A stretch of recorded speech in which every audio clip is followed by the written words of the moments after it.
Hello friends, welcome to my YouTube channel. और आज के हम इस वीडियो लेक्चर में union of two subspaces के बारे में डिस्कस करेंगे। सबसे पहले हम लोग ये डिस्कस करते हैं कि यूनियन ऑफ टू सब स्पेसेस हमेशा एक सब स्पेस होएगी या नहीं, हर केस में।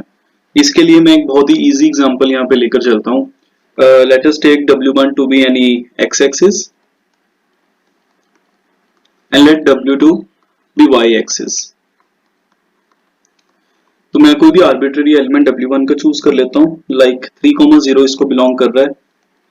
एंड ऐसे ही मैं W2 का भी कोई भी आर्बिट्रेरी एलिमेंट चूज कर लेता हूँ, let us suppose it to be 0,5। And now since W1 as well as W2 both are subspaces, right. और हमने अब यूनियन की बात करनी है, W1 यूनियन W2। और जो सबस्पेस है वो क्लोज्ड होती है अंडर एडिशन।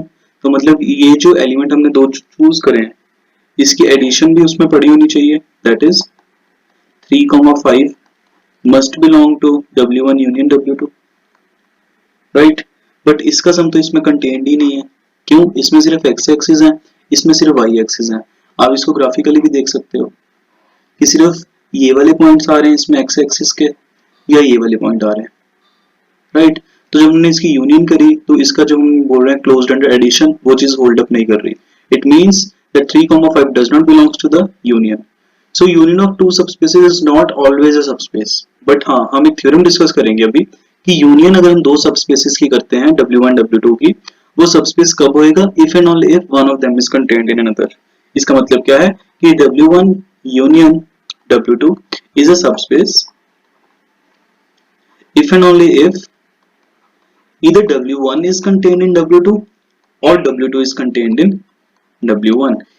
इसी वजह से ये जो है हमारी ऊपर वाली एग्जांपल जो है हमने काउंटर एग्जांपल जो बनाई है वो सेटिस्फाई नहीं कर रहा था, क्योंकि W1 ना ही W1 W2 में कंटेन्ड है, ना ही W2 W1 में कंटेन्ड है। So let us begin with this theorem. पहले हम कन्वर्सली देख लेते हैं। हम ये मान के चलते हैं कि अगर W1 W2 में कंटेन्ड है और W2 W1 में कंटेन्ड है, and both W1 as well as W2 both are given us to be a subspaces, right? So by the definition अगर हम बोलें W1 यूनियन W2 क्या होगा यहाँ से, तो वो हमें पता है W2 होगा बिगर set. Similarly W1 union W2 from this side will be W1, and now we know that W1 as well as W2 both are subspaces. This implies that the union must also be a subspace. So the converse part is very easy in this case. Main part पे चलते हैं। सबसे पहले अब हम इसको क्या late करके चलेंगे कि यूनियन जो है हमारे पास सबस्पेस है, और हमने प्रूव क्या करना है कि या तो W1 W2 में कंटेन्ड है या W2 W1 में कंटेन्ड है। तो हम लोग ये अज्यूम करके चलते हैं कि W1 W2 में W2 is not contained in W1। Okay, so हम ये इन दोनों में से एक चीज ट्रू होएगी, तो हम लोग इस चीज को पहले रिजेक्ट करके चल रहे हैं कि हाँ ये चीज नहीं होल्ड करेगी।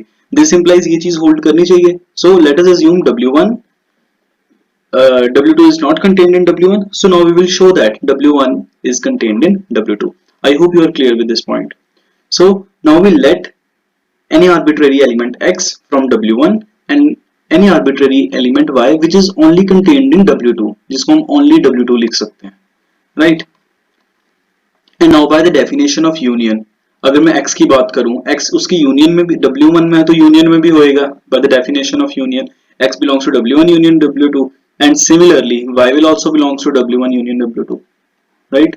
And W1 union W2 is already given us to be a subspace in this case, so it must be closed under addition. If it is closed under addition, this implies x plus y must also belongs to W1 union W2। ठीक है, अब इसको हम लिख सकते हैं that x plus y must belong to W1 या फिर x plus y belongs to W2, right? अब इसमें हम सबसे पहले ये वाला केस लेकर चलते हैं कि x plus y belongs to W1, और W1 हमारा सबस्पेस ऑलरेडी है। ऊपर हम लोग x का जो हम एलिमेंट है वो लेके चले हैं W1 का। W1 सबस्पेस है, मतलब अगर x बिलोंग करता है W1 को, W1 सबस्पेस है, राइट। सो माइनस x भी उसको बिलोंग करना चाहिए, ठीक है। सो वही हम चीज कर रहे हैं कि x प्लस वाई तो W1 में है ही, ऐसे ही माइनस x भी W1 में है, तो इसका जो सम है वो भी होना चाहिए W1 में, which is y belongs to W1। But अगर आप ध्यान से देखोगे ऊपर y जो हम लोगों ने सपोज करा है, y was purely in W2 not in W1, so this is a contradiction which is impossible, right? So इसमें दो केसेस हो सकते थे, या x plus y W1 में है या x plus y W2 में। ये वाला केस हमने अभी रिजेक्ट कर दिया नीचे, So the case left is this: x plus y must belongs to W2, right? And W2 is a subspace, right? और y हमने उसका ऊपर arbitrary element choose करा था जो only W2 में था, right?